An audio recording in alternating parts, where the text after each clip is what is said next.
Hello students, इस video में आपका स्वागत है जिसमें हम करने वाले हैं elegy written in country churchyard के मेन पॉइंट्स जो बहुत ही इंपॉर्टेंट है और जो आपको पता होने ही चाहिए। और ये मेन पॉइंट्स आप एग्ज़ाम से पहले ज़रूर पढ़ के जाइए। Okay, let's start.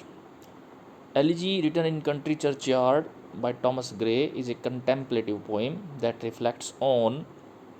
तो ये कंटेम्पलेटिव पोइम है। कंटेम्पलेटिव का मतलब सोचने विचारने चिंतन करने वाली पोइम है। इसके मेन पॉइंट्स किस पर चिंतन करती है ये तीन आप अच्छे से याद रखिएगा।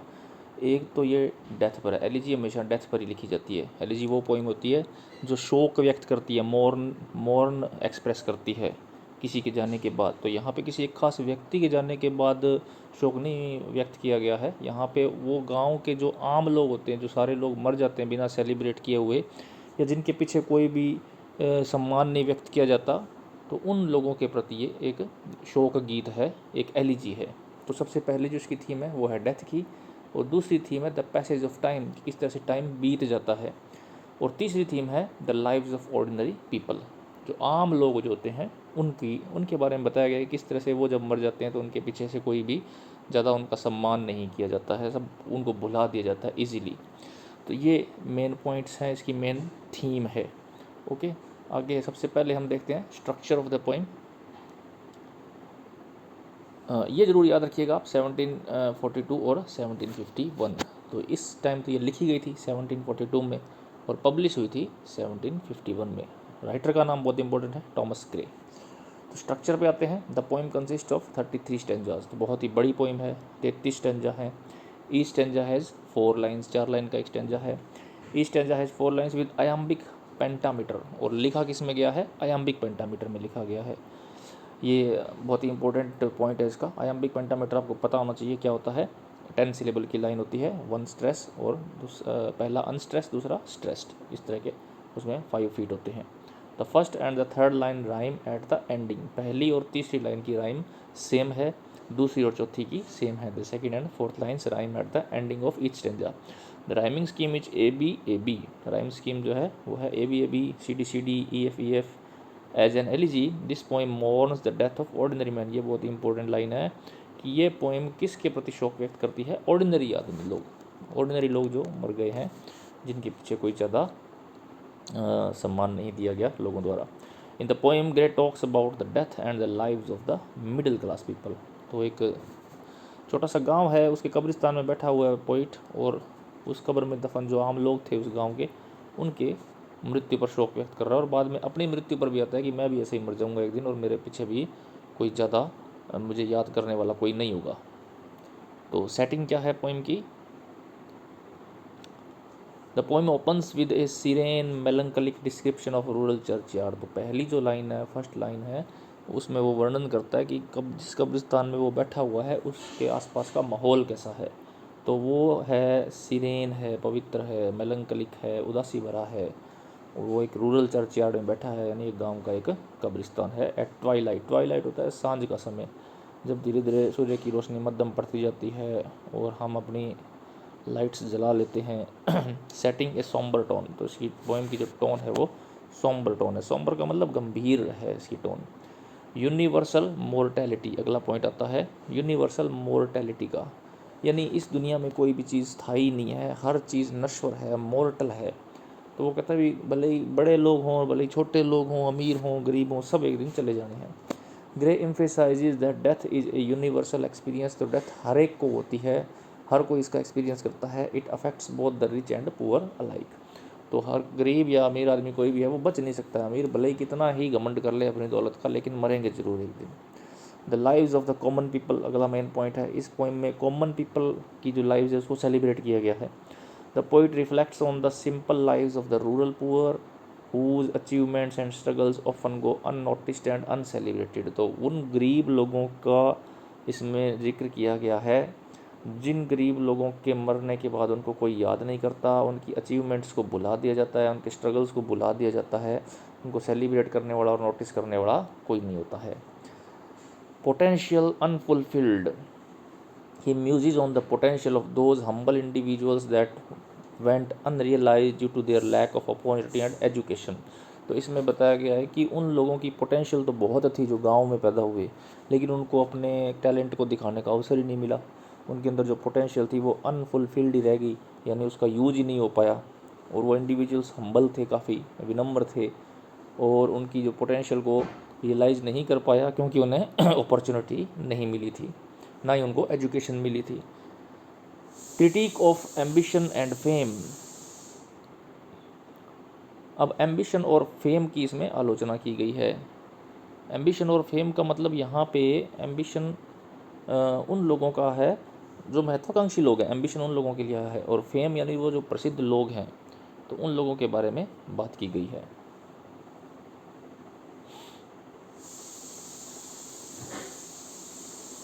Gray critiques the pursuit of wealth, power and fame, suggesting that these pursuits are ultimately meaningless in the face of mortality।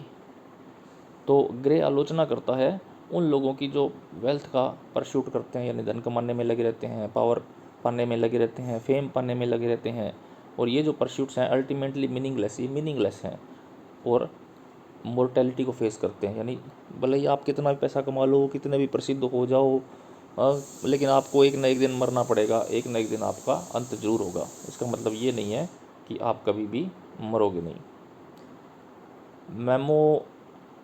मेमोरियलाइजिंग the dead. अब जो मर गए हैं उस कब्रगाह में जो दफन लोग हैं उनको उसने उनकी मेमोरी को चिरस्थायी बनाने का प्रयत्न किया है। The poem suggest that every person's life no matter how obscure deserves recognition and remembrance. तो वो कहता है भी भले कोई भी आदमी हो, उसको भले ही वो कितना ही ऑब्सक्योर हो, यानी उसको कितना ही वो प्रसिद्धि से दूर हो, लेकिन वो भी डिज़र्व करता है रिकॉग्निशन और रिमेम्बरेंस, यानी उसको भी याद किया जाना चाहिए और उसको रिकॉग्निशन मिलनी चाहिए। The poets on mortality. अब वो खुद की मोर्टेलिटी पे भी आता है, उसको भी यही लगता है कि वो एक छोटे से गांव में पैदा हुआ है, उसमें भले ही पोइम लिखने का टैलेंट हो, क्योंकि उस समय वो प्रसिद्ध नहीं था, उसको ये लगता था कि मेरे को भी मेरे मरने के बाद कोई भी याद नहीं करेगा। In the epitaph that concludes the poem. तो ये बात उसने एपिटैफ में लिखी है। एपिटैफ होता है समाधि लेख। वो चाहता है कि उसकी समाधि पर भी एक लेख लिखा जाए, और वो लिख के गया इस पोइम में। उसमें यही लिखा है कि मेरे मरने के बाद मुझे कोई याद नहीं करने वाला है। तो कोई ये समाधि पढ़े तो उसको बता देना कि एक कोई था, एक पोइट था कोई एक जो मर गया बेचारा बिना प्रसिद्धि के। तो वो कंक्लूड करता है ये epitaph. Gray reflects on his own life and legacy, expressing a hope to be remembered kindly रोय।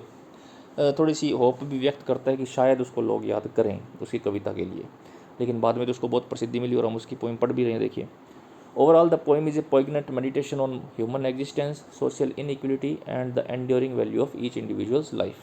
तो ये लाइन इंपॉर्टेंट है, आप याद जरूर करिएगा कि ये जो पोइम है एक मेडिटेशन है, पोइगनेंट मेडिटेशन है, मार्मिक चिंतन है ऑन ह्यूमन एग्जिस्टेंस, आदमी के एग्जिस्टेंस पर, उसकी जो सोशल इनइक्वलिटी है हमारे समाज में उस पर, and the enduring value of each individual life, और हर इंडिविजुअल लाइफ की एक वैल्यू उसने जो स्थापित करने की कोशिश की है उस पर एक मेडिटेशन है।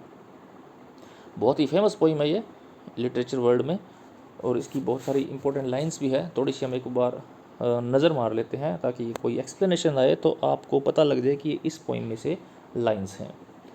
तो ओपनिंग लाइन है, बहुत ही फेमस लाइंस हैं, ये आपको पता होनी ही चाहिए। The curfew tolls the knell of parting day, the lowing herd wind slowly over the lea, the ploughman homeward plods his weary way and leaves the world to darkness and me. तो ये setting की है उसने, यहाँ पे उसने जगह के बारे में बताया कि वो जगह जहाँ पर वो बैठा है उसका वो कैसी दिखती है, वहाँ का एक्सपीरियंस कैसा है। तो वहाँ पे curfew tolls the knell of parting day, तो वहाँ पे दिन की विदाई के समय एक घंटी बजती है। ये कर्फ्यू उसी घंटी का नाम है जहाँ पे वो कब्रगाह में बैठा ना, तो वहाँ पे एक टावर लगा हुआ, उस पर एक घंटी है तो वो बजती है। पशुओं का झुंड जो है अपने घरों की ओर जा रहा है, प्लोमैन भी अपने घर की ओर थका मांदा जा रहा है, और सभी लोग घर चले गए हैं, बस मैं अकेला रह गया हूँ और अंधेरा रह गया है। ठीक है, ये ओपनिंग लाइन्स हैं, बहुत ही सुंदर लाइन्स हैं। यूनिवर्सल मोर्टेलिटी, जो मोर्टेलिटी जो इसकी थीम है उसकी ये लाइन्स बड़ी इंपॉर्टेंट हैं। वैसे इसमें बहुत सारी लाइन है, बहुत बड़ी पोइम है, लेकिन फिर भी ये कुछ एक मोस्ट इंपॉर्टेंट लाइन्स है। The boast of heraldry and the pomp of power and all that beauty all that wealth ever gave awaits alike the inevitable hour.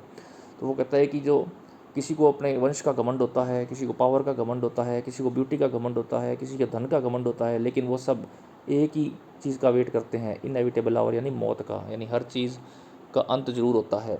तो आप भले कितने ही प्रसिद्ध हो, कितना ही अच्छा वंश हो आपका, कितनी पावर हो, आपको मरना जरूर है। The path of glory lead but to the grave.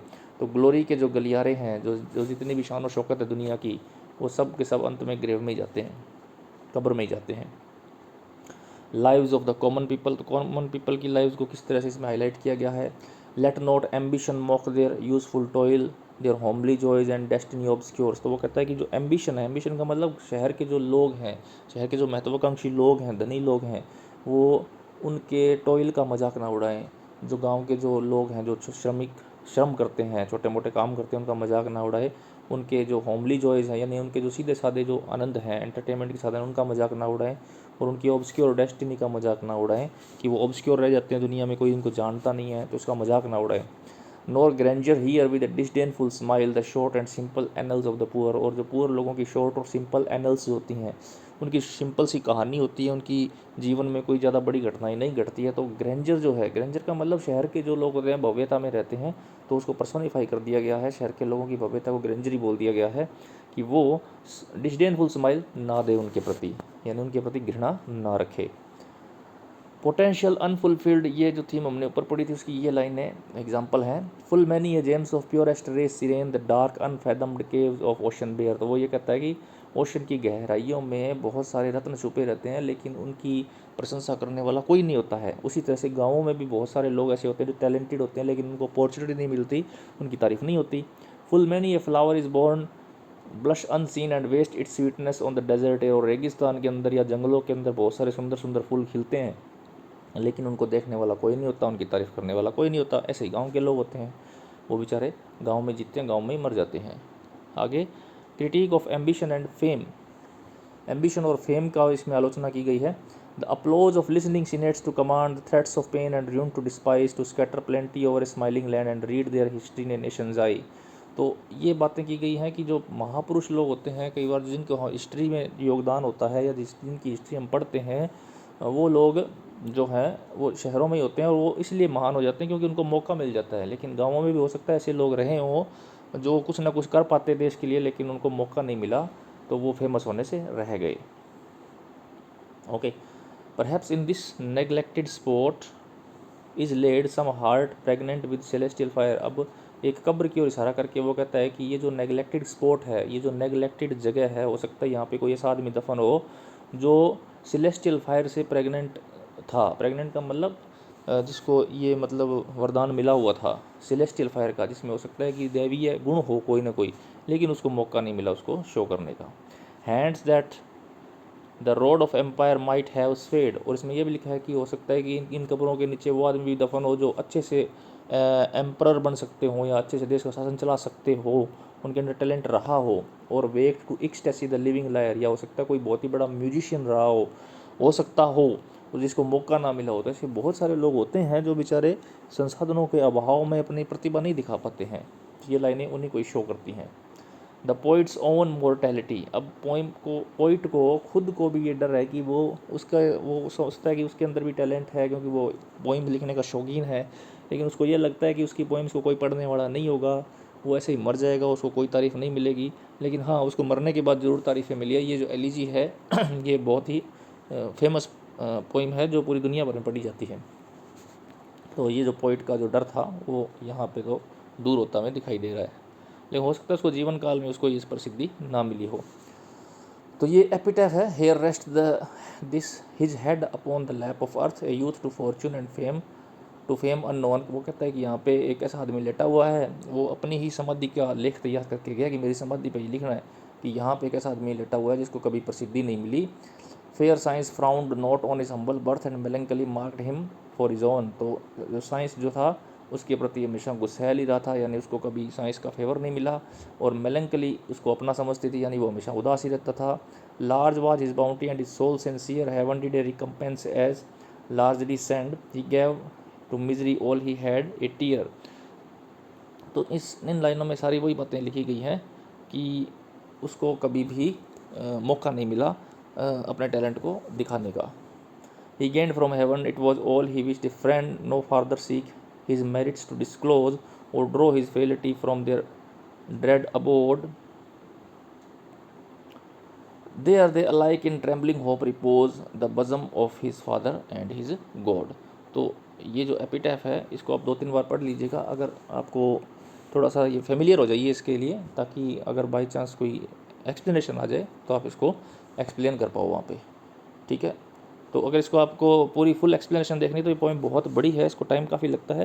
मैंने अलग से वीडियो बनाया हुआ है, आपको डिस्क्रिप्शन में उसका लिंक मिल जाएगा, तो आप उसको स्टेंजा वाइज बहुत ही अच्छे से एक्सप्लेनेशन सुन सकते हो। यहाँ पे अपने को इतना ज़्यादा वीडियो लंबा नहीं करना है, इसलिए यहाँ पे सिर्फ हमने मेन पॉइंट्स की चर्चा की है। तो ये सारी PDF है, आपको मिल जाएगी डिस्क्रिप्शन में, और अच्छे से इनको याद कर लीजिएगा। ये मेन पॉइंट्स हैं, अगर आपने ज़्यादा पोएम ना भी पढ़ी हो, अगर ये पोएम पढ़ी हो, ये अपने पॉइंट्स पढ़े हों तो आपका काम चल जाएगा। Okay students, thank you. अगर वीडियो अच्छा लगे तो लाइक ज़रूर करिएगा, और कोई सजेशन हो तो कमेंट्स में ज़रूर बताइएगा। Thank you.